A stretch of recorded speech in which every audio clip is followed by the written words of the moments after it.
Hi everyone, Priyanshi Gulati this side from ET Travel World, and today we have a very special guest with us. GB Srithar, Regional Director for India, Middle East, South Asia and Africa from the Singapore Tourism Board. So, sir, my first question to you is, what changes or new trends that you feel have been there in tourist travel destination choices pre and post pandemic? I think for Indian travelers, a few changes have taken place, right? Today, the Indian traveler is a very, very confident, discerning traveler. And he is looking at experiences that he's going to be happy and enjoying. And he's going to be very demanding in the choices he's making. So that's one, confident, discerning traveler. Number two, the Indian traveler is also a very, very young traveler. The median age of the Indian consumer today is about 27, 28 years old. That makes it a very young country. A lot of young travelers are going abroad, and to cater to that young Indian audiences is going to be challenging because they're asking for different kinds of experiences, they're asking for different kinds of opportunities to enjoy. Right? So that's another challenge and an opportunity in itself. The third is about a value-conscious traveler. The Indian traveler continues to be a very, very focused on what is the value he or she is going to get out of the dollar or rupee he's going to spend overseas.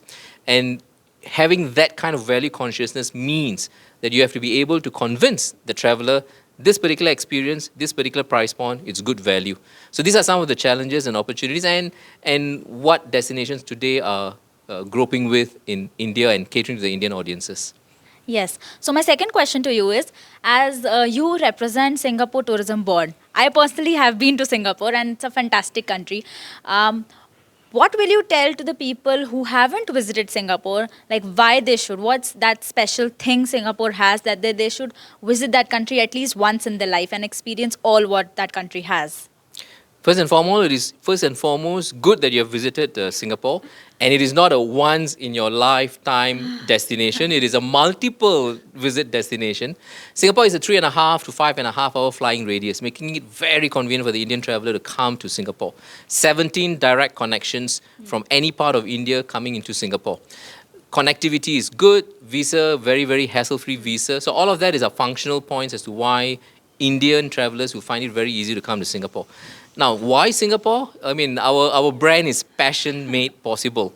And it is about whatever your passion point, there are a lot of interesting experiences to enjoy Singapore. And now we are having a campaign within Passion Made Possible, which is made in Singapore, where ordinary experiences in Singapore are made extraordinary, right? So, for example, forest bathing in Changi Airport, the vortex, the indoor waterfall. So there are a lot of interesting ordinary which are made into extraordinary experiences. So whether it is food, shopping, cruise, meetings, incentives, conventions and exhibitions, a lot of reasons as to why Indian travelers can come to Singapore. And today, one of the important points, I suppose, for Indian travelers is also the variety of experiences that they can enjoy as either a family audience or even as a young Indian audience. So multiple reasons, and Singapore therefore continues to have the honor and privilege of welcoming Indian travelers to Singapore. That's nice, sir. So my last question to you is, as you were the panelist in this discussion today, what all valuable insights are you taking from here, and what was the experience with this ET Conclave? First and foremost, it was a very, very good platform, well organized, very interesting topics, and I totally enjoyed the panel discussion that I was in. As I said during the panel discussion, for me, 3Cs were sort of wrapping up the 2023 year. One, today in this marketplace, it is about cooperation. We cooperate with travel trade partners, non-travel trade partners like media partners to promote the destination offerings that Singapore has. Number two, it is about community. It is no longer Singapore Tourism Board saying, this is what Singapore has to offer, please come. No.